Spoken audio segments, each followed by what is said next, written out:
Welcome to the Talking Shh podcast. That's right. We'll be talking about music, albums, live shows, bands we love, bands not so much. Again, we're talking shh. Join me, Scott Nokon, and Stephen James.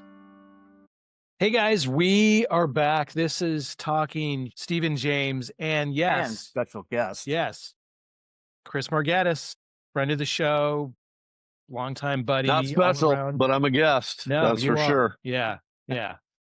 We think everyone's special, right? We're special, Guys, I'm excited to be on this. I think Scott, the genesis of this was your son's wedding.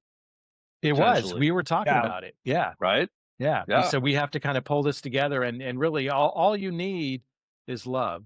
No, all you need is some time, right? And what better setting than a wedding to figure both of those things out? Exactly. We were enjoying a cocktail or two, as we are doing this evening. Want to do? Yeah. And by the way, if I may, what a beautiful wedding. Arguably one of the greatest I've ever been to. Me too. If not the greatest. Yeah. So. Yeah, me too. It was, hey, I was just told where to go and where to sign my name. And other than that, that was pretty much one of the best parts. It was worked out definitely perfectly. better than J-Lo and A-Rod's wedding. Yes. I wasn't at that one, but I can only assume. So I've heard, yeah. You're not missing much.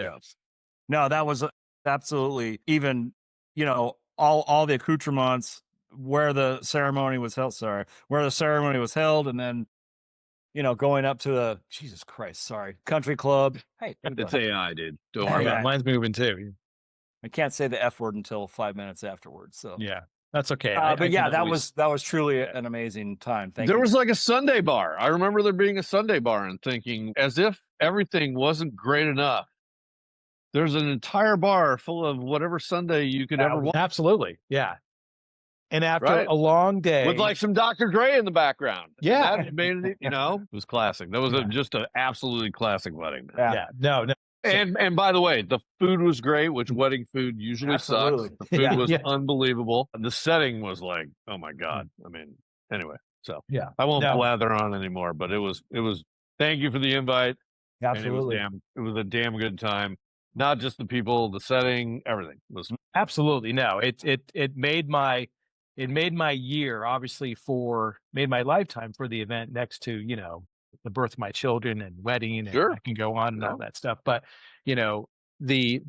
truly the highlight of the year, and just being able, to be around you guys and others was awesome. I was like giddy. I was looking forward to it. It was very cool. There were some unforeseen circumstances, right, Stephen? So not everyone was able to attend, which, interesting enough, if I may, and so there's two parts of it. The reason I'm looking at the poster on the wall. So I'm talking, the NoCon releases, which has been out about 6 weeks. I think it's gone 10 so far. So, things are going well. Unforeseen circumstances. It's better than that, dude. It's better than that. Much better. Yeah. So don't sell yourself short. No, and props to BC, who has joined us on some shows in the past and is not this evening, but we're bringing in Chris as a guest. But I'm sure he's going to be listening to this and commenting that, he's been instrumental, literally and figuratively, but bringing it together from a production standpoint, songwriting, kind of just continuing to kick my ass and challenge me to be a better person, a better writer, a better performer. It's worked well for, decades now, but unforeseen circumstances, which ended up being, you didn't know this is going to be an infomercial, nor did I, but the title of the release, and Unforeseen Circumstances, I'll say that one more time, Volume 1. So it's got to be a Volume 2. That title was birthed as I was standing in line waiting to walk down the aisle to sit at my son's wedding, when I looked at a text saying, we can't make it due to unforeseen circumstances. I'm like, you know what? That's the name of the record. You said that too that night. That's the name of the record. Yeah, so, that was perfect. Yeah. So we are here, and Steven's camera's like, God damn it. Every time I look down, floating everywhere. So stop moving. I don't know what you're doing with your head. Take my AI shit off and leave it where it's at. Big cup.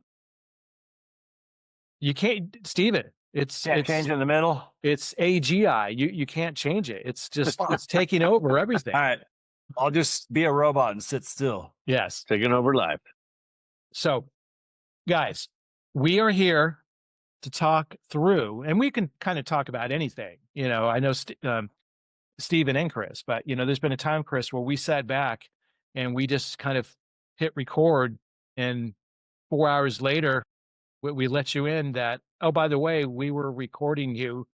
So, Stephen, that's where all like the we'll do some crossover, so it's not completely dark. But when we did like Three Guys in a Bottle initially, the first 12 episodes were taken from one 4-hour segment that involved the three of us and a bottle of whiskey.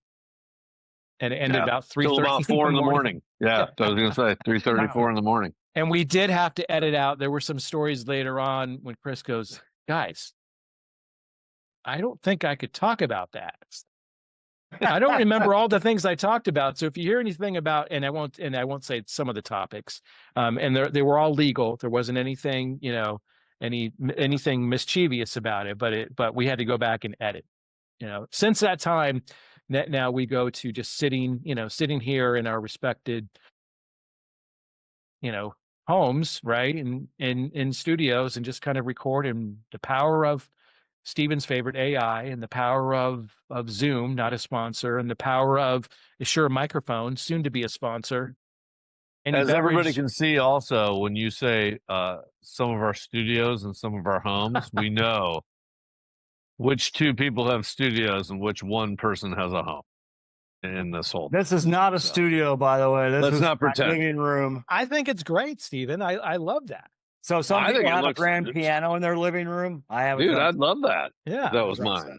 A future show, we're going to have you just be a crooner playing the grand piano and looking over with a little cognac. I like that too. Yeah, let's do that. So if you guys are still tuning in, hopefully, are we really 20 minutes into it? No, I think we hit play probably 10 minutes. What are we talking about tonight? I've already forgotten. Top 10 hard rock and metal albums, at least.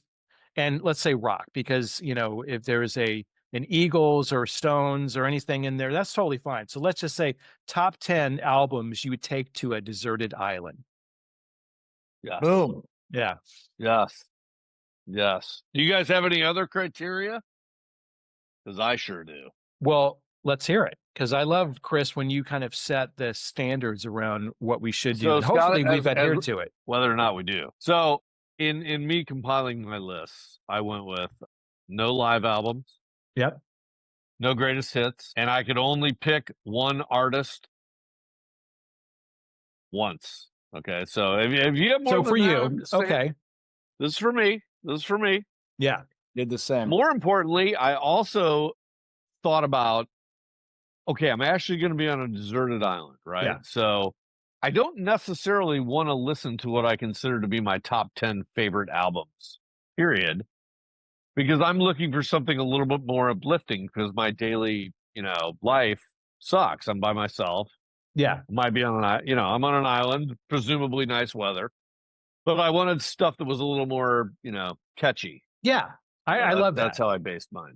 Let me add a little bit to that. I love that criteria, by the way. And I'll just say now, I violated. I guess it's okay if you violate yourself on a deserted island. Who's going to know? Yeah, no one's going to know. The criteria of more than one album, one record per artist. When I get to my list, and it probably won't be a shocker, but that's okay. We can have a little bit of different. Of course, I think that's good. I think the difference is good. Also, what I factored into replay value, the depth and durability of it, no skips, which could be a whole entirely different show. Influence overall, and if there can be, which again, I loved your take about the mood, right? Because in that, sometimes you might be a little melancholy, a little depressed, a little down. If you're listening to 10 Slayer records, if they have 10 Slayer records, you might just, who knows? Not to say I don't have one. And then overall kind of a balance between aggression, melody, and storytelling, if that kind of falls in. Stephen, how about you? We're setting it up with different criteria. Did you have kind of an approach similar or maybe entirely different in that? I went with, from when I started playing drums as a kid to where I'm probably at now, and everything in between. Yeah. Well, so it's very diverse. Those are good parameters. It's I don't know if it's diverse, but it's my take on what drives me to want to play the heavy metal music that I like to play and that I like to listen to. And if I were going to take 10 albums, these are the ones that I would put on. So it's not necessarily a lot of putting my a lot of effort into it. It just popped into my head. I was like, oh yeah, for sure. Oh yeah, this and that. So something to enjoy. Absolutely. Yeah, absolutely. So as we've done, and I'll let you guys kind of, as you go through, if you want to do a like de facto 10 to 1 or just put them in any order, that's how mine is. That's just how we roll. Are you guys going descending order or ascending order? I'm kind of all over the board. You go all over the board. I am number one. And Chris, as you are our guest, and maybe you'll make a more consistent appearance, but we'll leave that, you can reflect after this and decide if you even want to take this episode to a deserted island. But would you like to start with if you do, an honorable mention? I would like to start with an honorable mention. I think I have 11 on here, so I'm going to use this one. It's it's not my favorite album by the band. Yeah. Again, I'm not picking favorite albums. It'd be a whole different list. Yeah. I would start off, and I don't want it to be this vanilla because I guarantee you it ain't going to be this vanilla. But I go with Back in Black by AC/DC. Oh, there you go. I had that on my list. No, that's awesome. Seeing them, I'll comment if I may, seeing them back in May, I think the first week of May here in Nashville, it had been 35 years since I had last seen them. And I really wasn't paying, I was old enough, so I wasn't like some just out of control teenager. I was, but I was old enough where I probably didn't stay completely focused on the entire show. Could have had a few beverages in the parking lot at Irvine Meadows beforehand and ended up on the in the grass on the meadows. So when I saw them again just recently, and Stephen and I, we talked about this on a previous episode, my appreciation went through the roof of what they were and are as a band. Brian Johnson, 78 years old and being probably 10, 15 feet away from him. And he was saying, hey, help me out. But he sang the entire set. He didn't leave the stage the entire time. Yeah. So in that, just, when they played Back in Black, it's simplistic, but dynamic and just really a masterpiece. So, have you heard the version Back in Black with Bon Scott singing it before he died? I did. I have heard that. Yeah, I remember when you teed it up, then I went and checked it out. Yeah, it's pretty good. I would like to hear that. I would love to hear that. And again, like I said, For Those About to Rock is probably my favorite AC/DC album, right? But if I was on an island, I'd probably pick this one because, to your point, it's a no skip. Everything is top to bottom quality. Yeah. It's pretty uplifting. Most of the things. Yeah, it made the list. That was an easy one. That's awesome. Bottom. Absolutely. Steven, honorable mention for you. My honorable mention is Motorhead Overkill. Okay.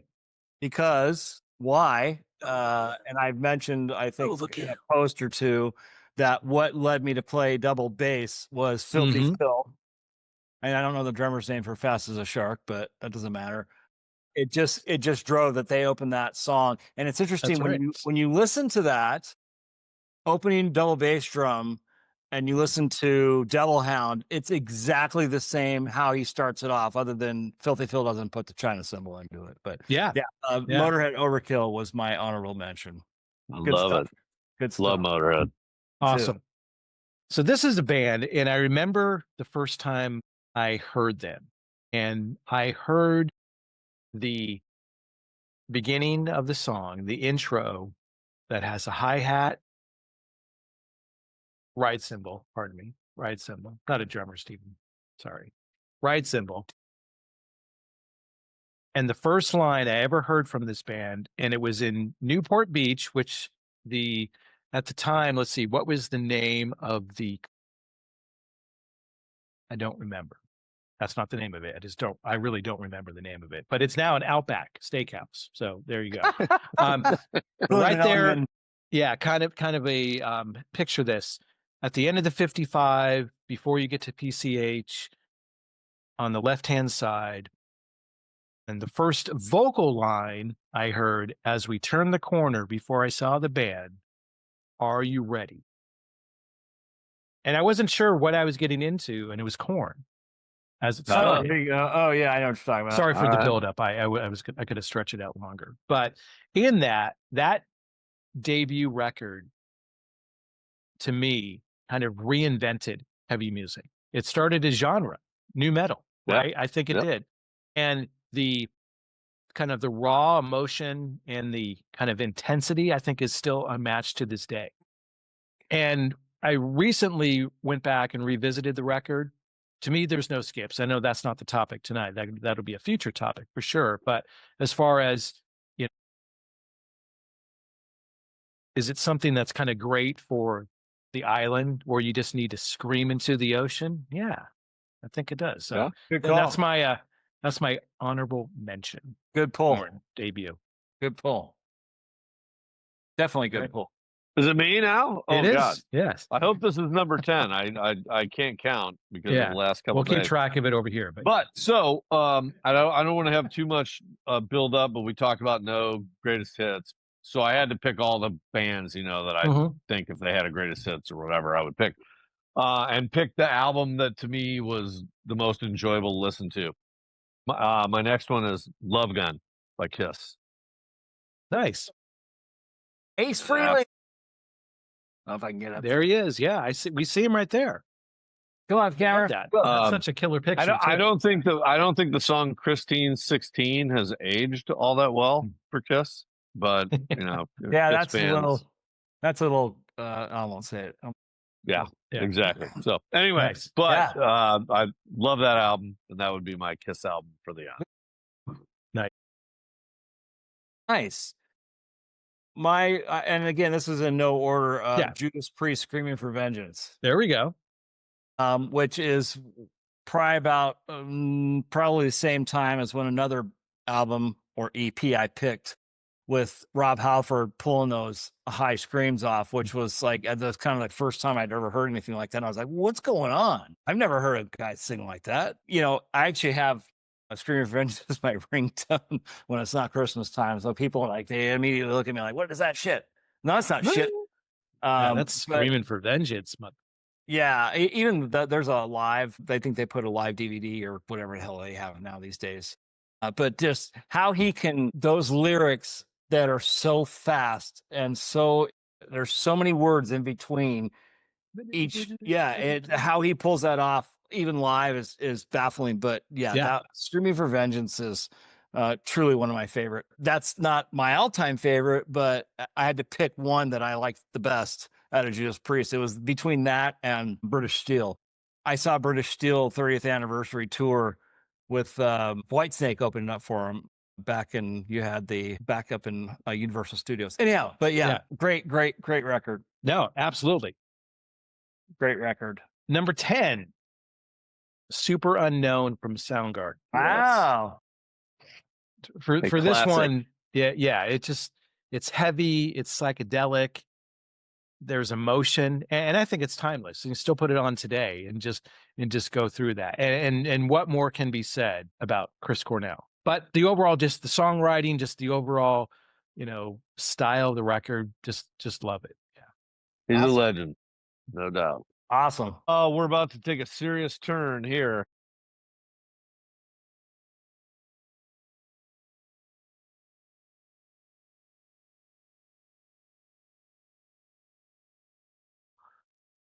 It's just very uplifting, kind of year-round. I'm going with the Andy Williams Christmas album. I was going to say Bing Crosby, but Andy Williams. Why not? Bing would be number 2.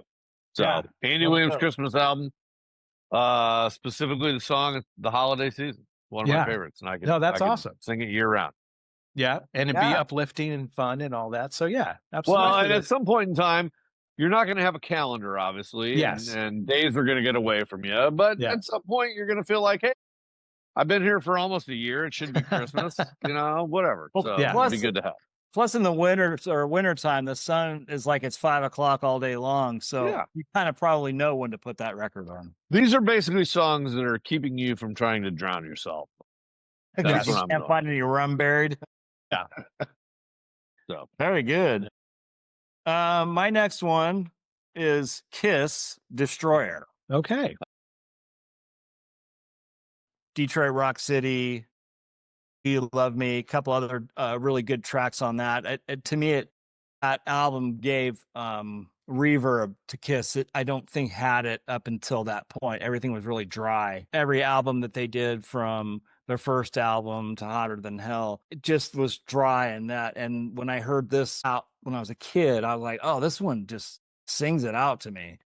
Just every song on that has that really good depth reverb. And even on Detroit Rock City, Gene's bass is really pronounced on that little thing he does in between the lyrics, which kind of always was like, oh shit, do I want to play drums or do I want to play bass now? Which I did do that. I started playing bass and then I went back to drums. Detroit Rock City and that album Destroyers it was king for me back when I was a kid. Great album. Yeah, it was a toss-up for me on Kiss between that and Love Gun. Yeah, and I thought between that and Love Gun, I was like, oh god, they're both so good. But yeah, Destroyer. That's great. In at number 9, this is someone that we lost recently. Just impactful. Always loved this record. To me, this is my favorite record from this artist. It has one of my probably top 10 songs, Diary of a Madman from Ozzy. Again, I think this was Randy, and again, short-lived for sure. But Randy just died? Randy Rhoads. You said somebody just died recently. I was like, well, Ozzy died recently. I know. Yeah. But Randy Rhoads, which, passed, what was that, 40 years, 42 years? That's crazy. Yeah. But he kind of was at his, again, short-lived career, obviously, but this, I think, was his creative peak. Absolutely. Randy Rhoads and what he was able to do to contribute. And while it's an Ozzy record, there's a lot of discussion around Randy. Would he have kind of just, walked off in the sunset on the deserted island and gone into just like teaching, or gone into just wanting to not be part of the whole scene? There was a lot of talk later on reflecting on he wasn't all about the big stage. He loved to play, but everything, the pomp and circumstance, just wasn't him. But the music speaks to you. I think, Chris, you said this a number of years ago, and I'll kind of probably not give it justice to quote, but, while stars fade away, the music lives on. Amen. Yeah. Without a doubt. And there's some really good recent interviews with, I'm going to have a brain fart here, Tommy Aldridge, and having discussions with Randy before Ozzy kind of came into the fold about writing these songs. And then, what do we do? If you guys will get a chance to Google it, it's or YouTube it, it's pretty amazing. But one of the highlights that he talks about is Tommy's like, well, how, because Bob Daisley and Lee Kerslake were the originals on those albums. Mm-hmm. And then he's like, well, he's like, and Randy's like, lay into it, play it as hard and as gnarly as you can. Yeah. Which was like totally cool. Cause you can see Tommy's like, he kind of gets giddy. He's like, yeah, okay. And when you watch him play these songs on, I think it was Drumeo possibly versus the album, he plays it completely different, but even more badass than what you hear on the record. So yeah, definitely cool stuff. Who's next? Back to Chris. Is it back to me already? I gotta check my list. Hold on. I hate technology. Oh, you just talked about Christmas. You checking the list? Well, I'm checking the list and check it twice, making sure everybody's. I prefer the naughty, but whatever. Yeah, absolutely. So in keeping with the non-metalish part of my list, I'm going with the album Asia by Steely Dan. Oh, man. Cool. Okay. Nice. And again, this is one where I can't pick a Steely Dan album I love against all the rest, but I just went with like which one has most of the favorites that I love, and it's runnable from top to bottom, and that was it. And in my opinion, a magnificently underrated band. Absolutely. My parents used to rip that stuff when I was a kid in the 70s. My hippie parents, they were like, I can still listen to it to this day, and I'd love to have it just to relax on a beach somewhere. Yeah. No, that's I'll need to go dig into that. Probably just wasn't. I know who they are, of course, but did I ever really kind of dig into that? No, but certainly, in these shows and just gatherings, I'm still getting exposed to a band that's 50 years old, though they're not still doing stuff, but 50 years in, where it's like, oh, let me sit down and discover that. So I think you'd appreciate it musically, particularly Walter Becker, who passed away a few years ago on the bass, is just like, and I'm not a musician, but the ear tells you, it's pretty amazing. And they used to, apparently, I watched a documentary on them. If they had a solo to be done on an album, they'd bring in 20 guys, have them all do a solo, and nobody knew who got it until they heard it on the album. They didn't tell anybody, So that's awesome. I always thought that was pretty cool. Yeah, very cool. Yeah, I actually just saw a little bit of a documentary on that too with their bass player. It was all the underrated bass players, 10 underrated bass players. That was Walter Becker, man. I mean, he was insane. Yeah. Phenomenal bass player. My next pull is something again that creeped into my later 70s, possibly early 80s, and I didn't write the date down, is Rush Moving Pictures. I love that record. Yeah, and I was tossed between the one before Permanent Waves or this one, but this was the challenge of when they kind of started bringing some synth into stuff and the experimentation of it. And you listen to Tom Sawyer and YYZ, and these songs just they're golden. It's like a perfect package of a Rush record. And they ended up doing a live album right after they put out called Exit Stage Left, where they played the songs up to that album. And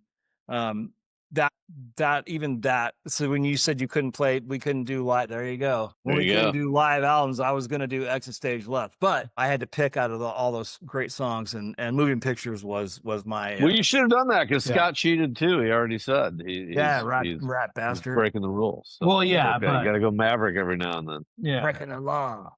In fairness, I didn't realize there wasn't a repeat artist, but well, like I said, I set the criterion for myself personally. Yeah. Whatever you guys want. That's fairly close. And if I have to mix in one, I can do it. No, yeah. Again, I did not include Rush. And I guess if anything, and maybe we are, if we can just play this out, maybe we are all on the deserted island. Yeah, right. And we've built fortresses together. It's not Blue Lagoon, but okay. Somehow, at least, how about this? So it doesn't sound too creepy. Checking on. We can leverage the playlist. How's for that? Sure? Okay. All right. Yeah. Love each other. Yeah, we can leverage each other. Yeah. All right. I don't think you guys are going to want to leverage my playlist. I got some off the wall shit coming. I'm pretty stoked about it so far. Yeah, we'll see. All right. Number 8, this band has been mentioned. This album has been mentioned. So this is the first repeat so far, but it deserves to be here. It's arena-sized metal energy, peak Halford vocals, as you said, Stephen, Screaming for Vengeance, Judas Priest. Just a killer record. I was still too young, for what it's worth, to not that there's an age limit of going to concerts, but there was, as far as sneaking out of the house at a young age and having a good enough story to tell. So there was a lot of tours that I missed. If I could go back in time, I probably would have just bolted and, made up some stories, because I did those later on when I was 16, 17. But in that, definitely a great record. That's what you said, Stephen. Yeah. Absolute classic. That whole, just again, how he just is able to, those vocals on the verse is like, I mean, you can hear him kind of breathe in between, but he just rips it like it's like no effort. Yeah. Great album. Folk show. The me next? Yes, sir. Okay, here we go. So this one was a very difficult decision on my part, because I had to include some rap music as I'm going to the island. And Ice Cube he's my top guy for anything. But to me, the top rap album of all time Chronic by Dr. Dre. Let's go. There we go. It spawned the career of Snoop Dogg. It was top to bottom, pretty much a banger. So I got to take some rap with me. I'm going to the deserted island. I'm taking the Chronic. Nice. That is a good one. That really is like a fantastic. And by the way, I consider that in my top 10 albums of all time. Yeah. Nice. A good pivot. I mean, why not? That never crossed my mind. And I listened to a lot of that stuff all the time. And I was like, swept past me. But yeah, awesome. Very good. All right, here we go. My next pick is Queensryche, the EP from 1983. Although the record still was very influential on not only the double bass drums, but that Rob Halford, Jeff Tate, which I think probably surpassed in a sense. I don't know. I'm not going to make comparisons, but I played that tape over and over again until it broke and bought a new one and played it over again until it broke and got a third. There you go. Yeah, I won't disappear on every selection. I may not have it that readily available. Yeah, we had back in that day, it was just cassettes. Didn't have the availability of DVDs or cell phones, whatever. But yeah, that Queen of the Reich, Lady Wore Black, all those songs are just phenomenal. You got it. Jesus, Scott, you got everything. You probably had to build a vault for all that stuff. So that was my next pick. No, that's awesome. Yeah, and I just listened to that 2 days ago. I did too. Yeah. This has been referred to as the most perfect 29 minutes of thrash ever recorded. Slayer, Rain and Blood. Good pull. I even made a comment one time in my life, I was going to say in my career, in my life. Yeah, I could listen to Slayer and just kind of sit back and relax. Because that's what this list is all about. Yeah, and the response was, "Really?" I'm like, "Absolutely." I go, there's emotion and all this stuff for sure, but for me, I could do. I think most people don't feel it's relaxing because of the speed of the music. Yes, for sure. But for those of us who are into music like that, and what's coming basically now. Yeah, I remember the first time I heard that album. I was in a speed metal band at the time, and we were like, "How does he play drums that fast?" I mean, there's drummers now that just blow doors over Dave Lombardo, but back early in those days, in the 80s, nobody played double bass drum that fast. He was like the god. To me, he's the godfather of that high intensity fast drumming. Yeah, absolutely. And still plays to this day. Is a fantastic drummer. Yeah. Good pull. Rain Blood. Yeah. Great album. Definitely great album. All right. That I would have to take with me as some representation. And that's Number of the Beast by Iron Maiden. So I got to have Maiden there. Although if I played The Prisoner, I would feel kind of bad because I was on an island and all those kind of things. If you ever saw the BBC show that came from. Yeah. But yeah, just my favorite album, top to bottom. I've had this so far. So help me. Why Wilt Chamberlain? Oh, so here's why. I was going to ask that same question. When I talk about NBA, I used to be a huge NBA basketball fan. Yeah. Not so much of a fan of it anymore. I don't like the style. But when I compared anyone to anyone else, Wilt Chamberlain was this. No one compared to Wilt Chamberlain. Yeah. Including Michael Jordan, who I consider the greatest basketball player that ever lived, except for Wilt Chamberlain. Got it. Who I consider to be the greatest athlete that ever lived. Period. End of story. So that's my Wilt Chamberlain will be coming along shortly. Yeah. My basketball heroes back in the 70s, my dad took me to see the Harlem Globetrotters. Metal Arc Lemon, the OG football, which was the most hilarious thing I've ever seen. As a kid, I couldn't stop laughing. So that album is my Harlem Globetrotters. Nice. And others may refer to it as "This is my John Holmes." Wow, but you gotta get a smaller. It depends on your genre. It does. Yeah. My next go-to, should we be in the same lane, is Iron Maiden, Peace of Mind.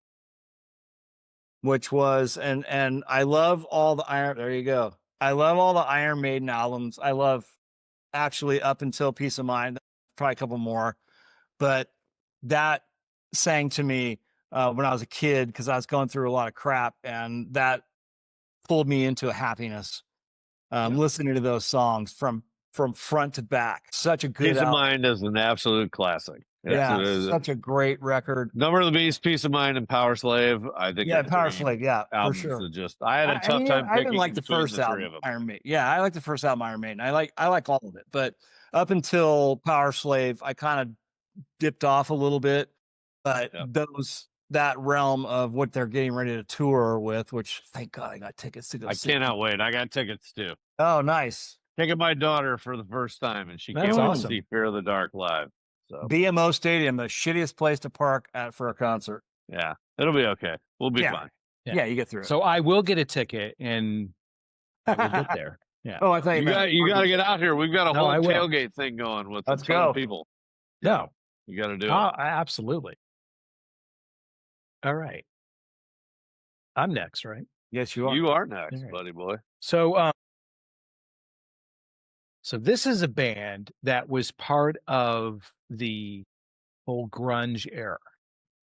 And me, will say, though, Soundgarden definitely is right there. They may just beat them just by a little bit.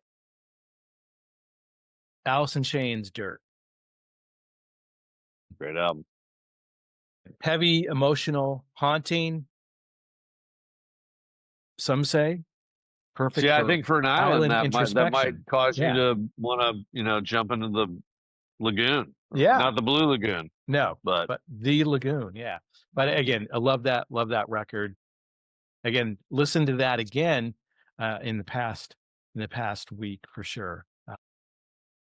Lane Staley had a great voice. I mean, it was very haunting, even with the harmonies. But yeah, definitely. I'm pretty sure we touched on this, Scott, when we did the first ever Three Guys in a Bottle thing that was recorded that I didn't know about. But that's another story for another day. The thing that haunts me the most about the grunge era was the two bands that everybody thought were the best bands of the grunge era. I think were not the two best bands. Alice in Chains and Soundgarden were the two best bands of that era. Yeah. To me, by far. Yeah, absolutely. And, Yeah, I agree.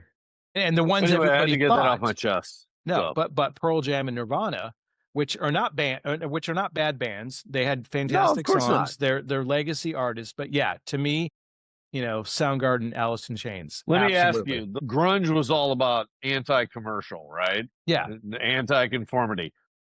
Of the four bands, who were the most commercial and the least commercial? I think, come on.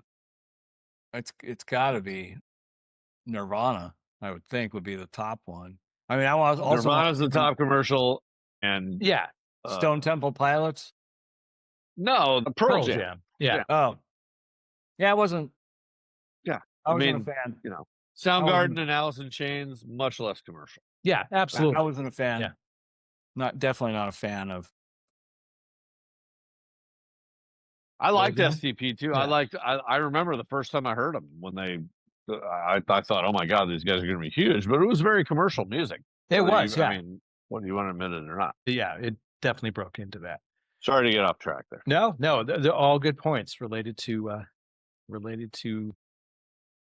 Alice in Chains. All right. Yes. Well, it's back to me. Yeah. Well, here we go. So this one was a difficult pick for me, but I had to include this person because I'm such an enormous fan of the genre. I don't talk about it very much, but I would go with Couldn't Stand the Weather by Stevie Ray Vaughan. That would be wow. One of my tops. That's nice. Man. That was tragic. I remember driving when I was at work one day and heard about that helicopter crash, and I was like, what? And that was a tough one. I was in college at the time, and it was like 20 miles from where I went to school when it happened. And I had a ton of friends who were at the show. So they were at the last show. It was at Alpine Valley in Chicagoland. And just tragic. And I mean, one of the greatest guitar players that's ever lived.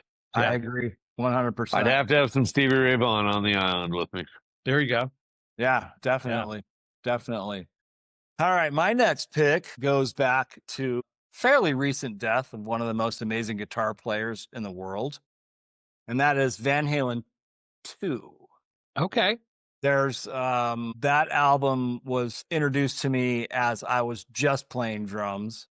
My cousin turned my brother and I on to the first Van Halen album, and I was like, what is this? I mean, I was literally just enthralled with it. I was like, I need more of this. And then when Van Halen 2 came out, and if you see right there is my Alex Van Halen cowbell that he did on Dance the Night Away. Yeah. But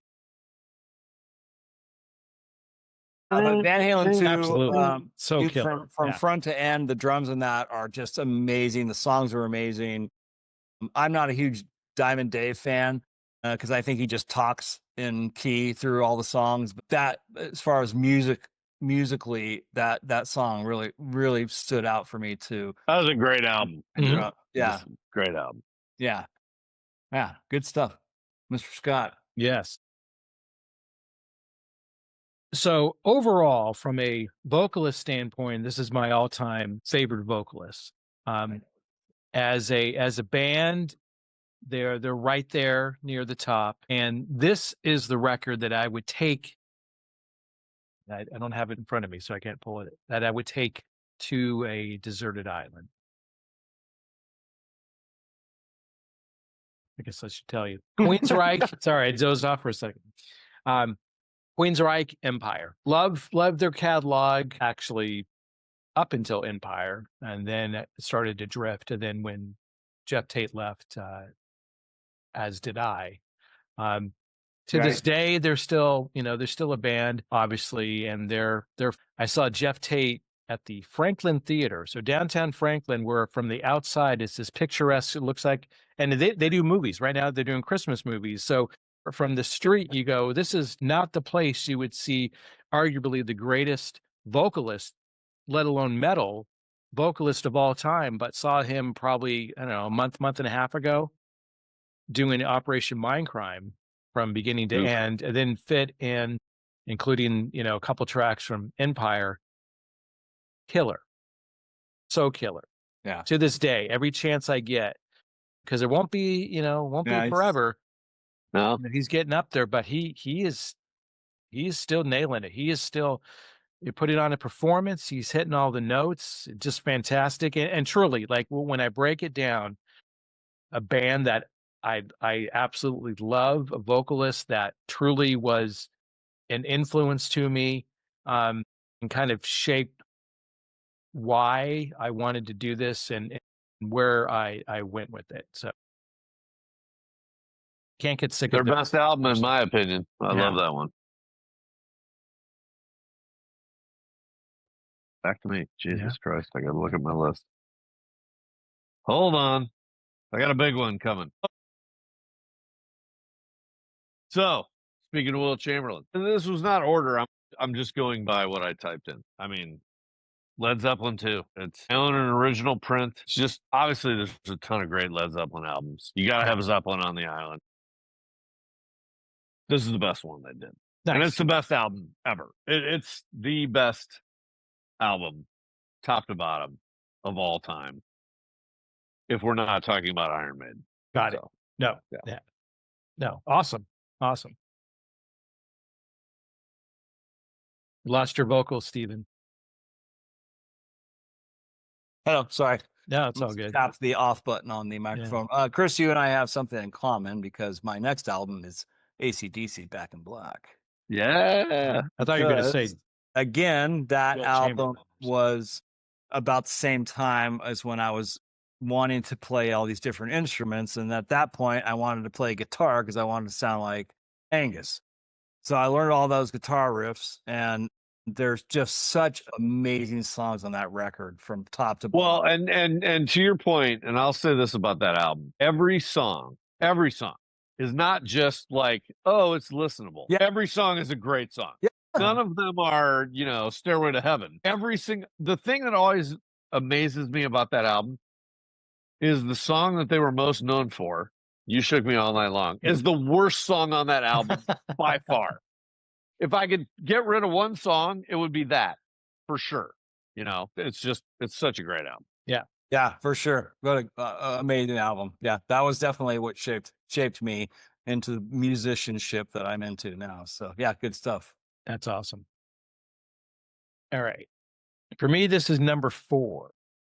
Story-driven epics, soaring vocals, top-tier drumming, tracks such as Revelations, Flight of Icarus, Where Eagles Dare, The Trooper, Peace of Mind, Iron Maiden.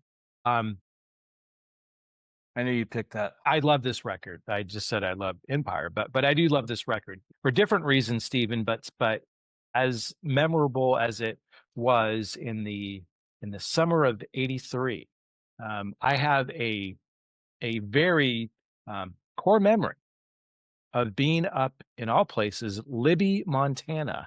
Interesting. Listening to this on repeat on my headphones with my little cassette player, pitching a tent. I was camping, but pitching a tent, at the same time. I mean, I was 13, right? So, you were just discovering. You're pitching a tent all the time. Yeah. So, exactly. But in that, like, so much. I just love this record. I'm wearing the shirt, not by, coincidence and accident. Could this sit at, the top of all-time records? It certainly can. It's sitting at 4 as far as what I would take to a deserted island. But again, I went through multiple cassettes when I was a kid. And then when I got a little bit older, and Stephen, I think you have the same one. It's like the 40 anniversary. I didn't even take it out of the I haven't taken mine out. I haven't taken the coffee table book out of the wrapper yet either. No, I haven't either. Yeah. So we have Chris. We have this. I'm gonna say this about Peace of Mind real quick. Please. For me, I go Number of the Beast, Power Slave, Peace of Mind. Those are my top 3. Yeah. And I mean, any one of them could be interchangeable, right? Absolutely. Sure. But the number of legitimate musicians, like super famous musicians that I hear talk about Peace of Mind as their transformative album, they say 50 million Elvis fans can't be wrong, right? Yeah. And when I hear other musicians talk about Iron Maiden, they always talk about Peace of Mind as like that album. So yeah. Fantastic. It's unreal. Amazing. Obviously. Good stuff. Good stuff. Bring you up, Chris. Me? You're up. Oh, it's me. Well, here we go. All right. So nobody's ever heard of this band except for me. I've seen them a million. They're not even a band anymore. I've seen them 100 times in LA. But if you listen to this album, it is top to bottom, very good songs, all kind of hyped up, very kind of AC/DC, Bob Seger, kind of Guns N' Roses. They actually opened for Slash and Miles Kennedy when I saw them at the Wiltern, and that's what got me on them. Amazing voice. It's a band called Hillbilly Harold. I know. And I think we've talked about them before. Scott, I know you and I have. But I saw them a decade ago, and I still listen to this album. Nice. At least a few times a week. My daughter, her favorite song in the world, other than Fear of the Dark, is their version of Country Roads by John Denver. That's awesome. So, they never got where they should have gone, but it's an album I would take with me. Very cool. I love it. Yeah. Definitely going to look that up now. Shout out to the local bands in LA, man. Because let's go. It's one of the best parts about living here is the music. Yeah. Yeah. All right. My next 2 are going to get into a little bit heavier. My next, I guess, would be number 9. They're not in order, is Metallica Kill 'Em All, which was about the same time Slayer Rain and Blood came out. And it was a whole new type of energy of music that the band that I was in, we kind of started modeling that. I think we called it speed metal back then. It was a band called Impaler. I'll have to show you let you listen to the recording. I've heard of Impaler. It might not have been us. It might have been some other band, but it was back early 80s. But Kill 'Em All, my goodness. The first time I heard that, I heard that needle drop, I was like, whoa. This is fucking. Do others as been done to you. Yeah. Hi-Fi. Remember the first time you heard Metallica and you were like, "Oh my god, I can't believe anybody plays this fast." And then fast forward now, it's like they sound like Steely Dan. Yeah, like the drummers that do it today, and even the drummers that are famous today, listen to what these kids can do now with the double bass and the blast beats. It's like that's way out of my realm. I mean, being able to play the Painkillers tough enough. But yeah, Kill 'Em All. I know Scott likes a different Metallica album, but my favorite is Kill 'Em All because that introduced. I feel like that's an interesting segue as to what's about to come up. Yeah, I agree. So that is my next. And then the last one will be probably an homage to that. Good. Well, next. So this record includes and it's on the wall. I won't get up and walk away from here and pull it off my wall, but it's has the all-time, for me, number one song. And I can go back to when I first heard this opening riff, and I go, wait a second. This is something I haven't experienced this before. And years later, I come to find out from BC Bill. He goes, "Yeah, our tuning is the same as this." Like, well, I guess that kind of synergistic connection, in the world means something. The song is Unchained. The record is Fair Warning from Van Halen, which is my number one Van Halen record. And Unchained is my all-time number one favorite song. That's a pretty great song. That's tough to beat.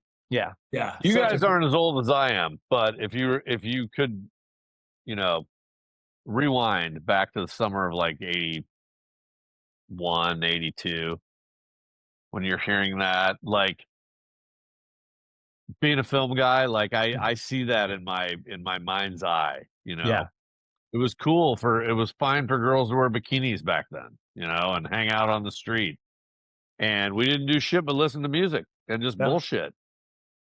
Fair Warning was a huge part of that. Absolutely. Yeah, interestingly enough, back in the early 80s, the bass player in the band I was in came to pick me up from high school to wearing go a bikini rehearsal to go to rehearsal and practice. I wasn't wearing a bikini, but I could have. I think I wore a few things live on stage that probably could be a little controversial. You did what you could. But it was fine back then. That's the whole point. Yeah. I didn't give a fuck. I was like, hey, I want to play live. Here we go. I wasn't even old enough to get into the Waters Club. I was 17. I was like, you're running. Anyhow. Yeah. Very, very good stuff. Very good stuff. On to me. Yes, sir. Here we go. This next one isn't totally off the reservation. My number one or my final will be. This is the greatest album cover in the history of mankind. And the one band very into Southern rock. Marshall Tucker Band, the Atlanta Rhythm Section, but the Godfathers, and it was impossible to pick an album. So I went with Street Survivors by Lynyrd Skynyrd. There you go. Let's go. Because I was just going to say Lynyrd Skynyrd. So badass. Yeah. And I'm just if I want to, here's the thing. If I'm sitting around hanging around at night and I got nothing else going on, I'm having a cocktail or doing whatever, and I need background music, it's Skynyrd. Because it makes me feel happy. Nice. And I heard somebody talk on the documentary.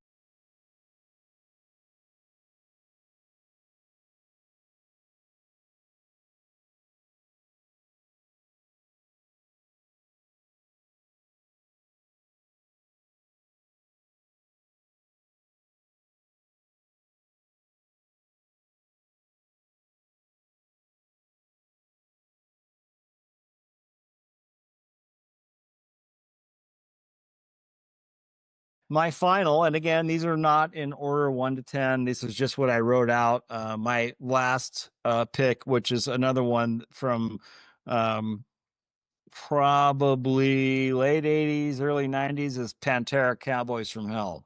There we go. Which is, there's a lot of great songs on that album. A lot that I liked, especially Primal Concrete Sledge. Vinny's not playing the hi-hat at all. The way this drum thing is going, he's got a hi-hat. Oh shit. Sorry. He's got a hi-hat over by his floor tom, and that's kind of the snare hit. And it's just amazing. There's a little he belonged to endorsed by D Drum. And if you can YouTube that, Vinny Paul with D Drum, he shows how he plays it. Of course, his toms were like, they're gigantic. They were huge toms. Like, yeah. But that song, all the way, Cowboys from Hell, all those songs on that album was another influential double bass phenomenon. God rest both of their souls, which just sang to me again. That whole album, and even the singer, like his vocal pitch was good before he blew it out after doing a bunch of heroin. But such a good album. Downside, yeah. Downside. Scott, let that be a lesson to you, buddy. That's true. Stay away from the heroin. Yep. Here we go. So, and maybe I counted wrong. I have 2 left, but that's okay. You cheated. No, well, I've got 1 left. Yeah. So let's see. 10 or 9. 7, We've done well. This will be. 5, We had an honorable mention, so it was actually 11. That was the problem. Oh, I did do 9. Oh, yeah. All right. I'll get my last one too. That's okay. So my again, 10 to 1. Mixed order, doesn't matter, but in this one where I had number 2, and this is where, and I'll just kind of give this away, this is where my bands will repeat when I go to number 1, number 2. Oh shit, I do have one more. Sorry, I forgot. I missed one. I do have it. So this one, not everybody loves it. If you're a bass player, you probably just completely disown it. But for me, this is one of the most intricate, cerebral, and ambitious albums that I've ever heard. And to this day, I still love it, and I listen to it, and it's still one of the greatest tours I've ever been able to see because Queensryche opened for him. This is Metallica and Injustice for All. Great album. Yeah. Injustice to bass players for sure. Yeah. Yeah, I thought you were going to go with not bass. I thought you were going to say Rush, but that was more guitar when they got into the synth era. Yeah, I didn't have Rush included. If I know I'm going to end up on a deserted island, I would pack some extra albums with me, right, just in case. So I would have some Rush in there, maybe King's X as well. So there's a few others that I could kind of. I mean, there's a whole bunch of that's good. Great album of old school like progressive rock back in the 70s that my brother's 4 years older than I am, and he turned me on to some really cool progressive rock bands back in the day, which probably molded Dream Theater today. I would definitely take a handful of that stuff too, like Brand X, Genesis, Yes. The whole like Billy Cobham was a drummer that did a bunch of good solo stuff. Anyhow, yeah, all good stuff. I digress. I love Yes. Yes to Yes. Yeah. I'm going to go with what I would consider probably the antithesis of Injustice for All. Let's go. So this is way off the reservation. I'm sure neither of you guys have ever heard of this. But if you're going to go to an island, I'm telling you both. This is me being an influencer of the two of you. Yes. This is an album you want to take with you. It is, you ready for this? Let's go. White Sport Coat and a Pink Crustacean by Jimmy Buffett. It's his best album ever. No one's ever heard of it. It has very few of his greatest hit songs, but if you're going to be on an island, I promise you this is the album you want to have with. Well, Jimmy Buffett is everything. Island music. Yeah. He is. For sure. Yeah. And it's got top to bottom, like very up tempo, kind of some sad songs. It's got one that makes me want to cry every time I hear it. But it's an island album, and it's one of my top 10 albums of all time, period. Nice. Definitely one I would take. Does that album have a Pirate's Life on it? Pirate's Life? I believe it does. Yes. Yeah. No, it has. He Went to Paris. Is on there. Yeah. So. Good stuff. And the less known Great Filling Station Hold Up, which is his absolute best song of all time. Cool. There you go. We'll check it out. No, I love that. I love the diversity. Yeah. All right. Steven, did you have any more? I had one more that I skipped because I had crossed one out, and it would be Ozzy Blizzard of Oz. Okay. Nice. Yeah, that Ozzy, which was again the first intro to metal world. And those songs, I know you pick differently, but the beginning of that again, when I've watched some of the documentaries recently about Tommy and talking about Randy and Ozzy and trying to put this thing together, and they couldn't quite figure it out. It's really interesting to watch, but such a good album. It is. Is Over the Mountain on Blizzard of Oz? Yes. Yeah. My favorite Ozzy song of all time. Yeah, great record. Again, 82, 83, because he was putting records, back to back. Those both are what inches out between those two is the track "Diary of a Madman," which I just think is just a phenomenal song. But yeah, amazing. So you think like Diary is better than Blizzard? I do. Okay. Yeah. But I'm not saying no. I'm just saying. It's just like they're right there. Like to me, the in totality, those are the two best records, and I like Ozzy better than Sabbath. So I do too. Yeah. Wow. So number one, and if you guys know me, other than what I said about Queensryche earlier, this is probably the least surprising thing on my list. But a band that again is represented behind me, though, that's kind of hard to make out in this video. Ghost. I don't know how that was weird. I almost moved my hand. It's your production company that's there doing the stuff. They're why I'm holding my hand background. up. Yeah. And I just lost my. So, Metallica.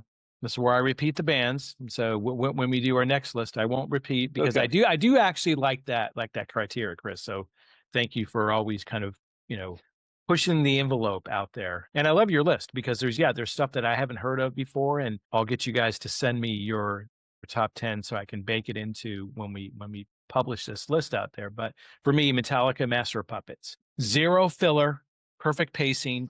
And this really is the blueprint for modern metal. The influence, the impact it has.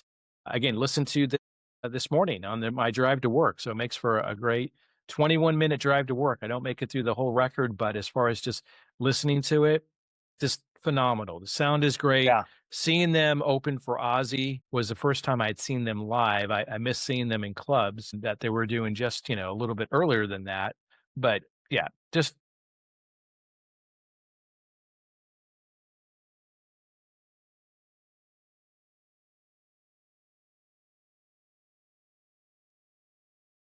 I don't even watch the show, but they did Master of Puppets on the last season, and it got so viral that kids at like sorority and fraternity parties now are dancing to Master of Puppets, which no one would have done when Master of Puppets came out. Nope. No. You were a pariah if you listened to that. You know what I mean? Oh yeah. And my daughter's sending me stuff because she's heard the song for 20 years.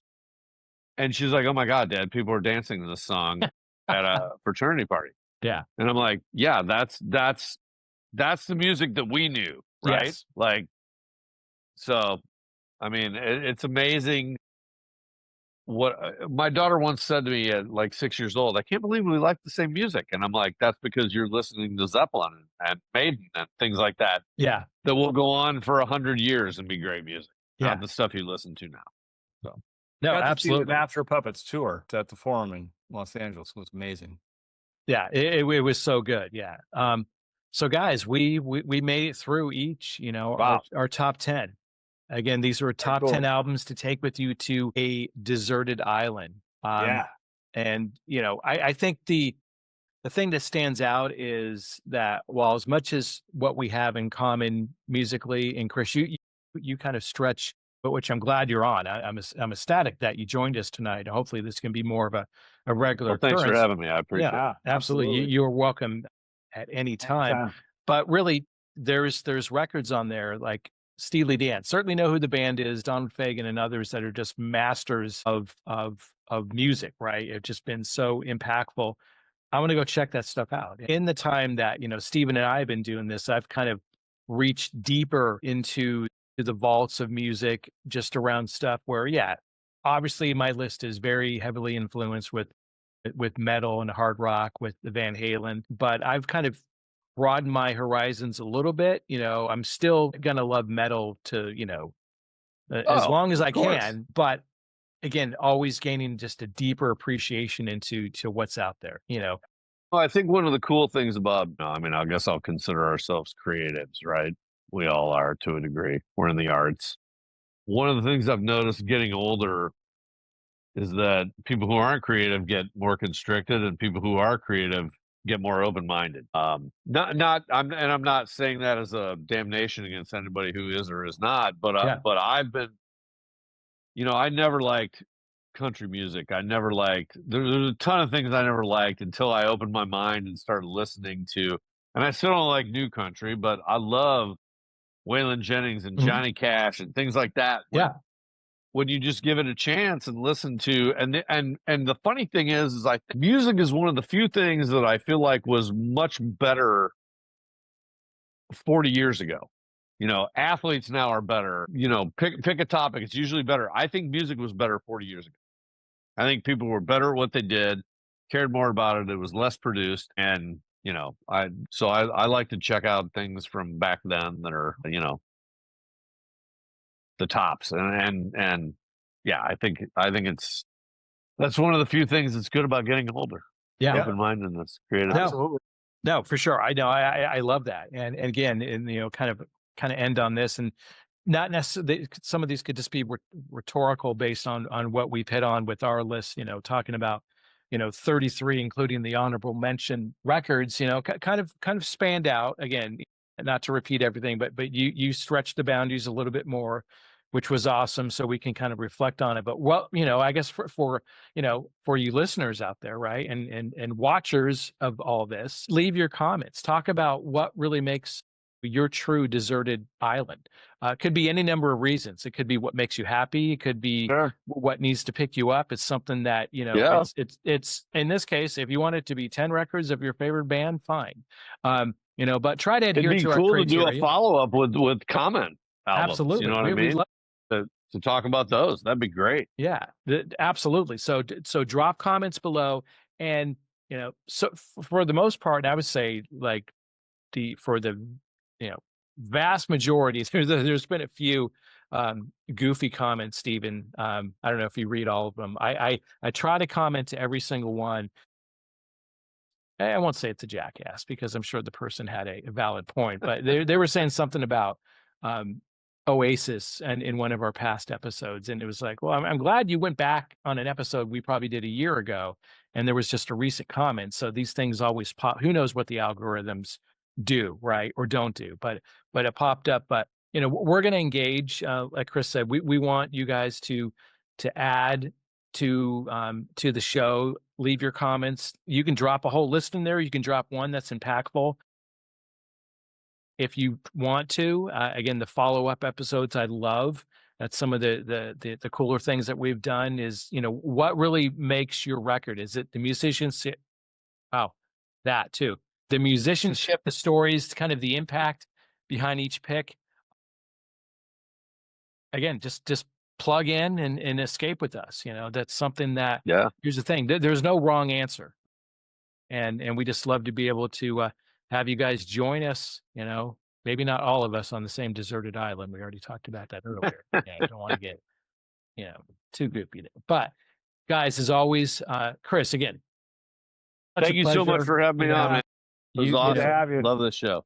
Stephen, as always, just, love being around you guys. Thank you for the contributions.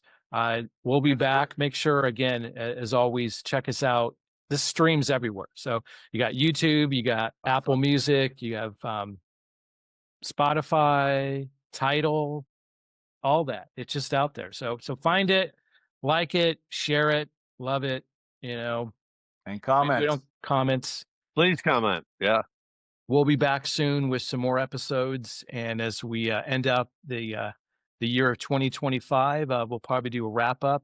We just got a couple weeks to go, but a lot more episodes. We'll keep expanding our topics. And until next time, see ya. Thanks for having me on, guys. Thanks, Chris. Fun times. Bye. Thanks again for tuning in to the show. We'll be back every week with a brand new episode. Make sure you check us out on Instagram at Talking Show, and also listen on Spotify or wherever you can stream a podcast. See ya.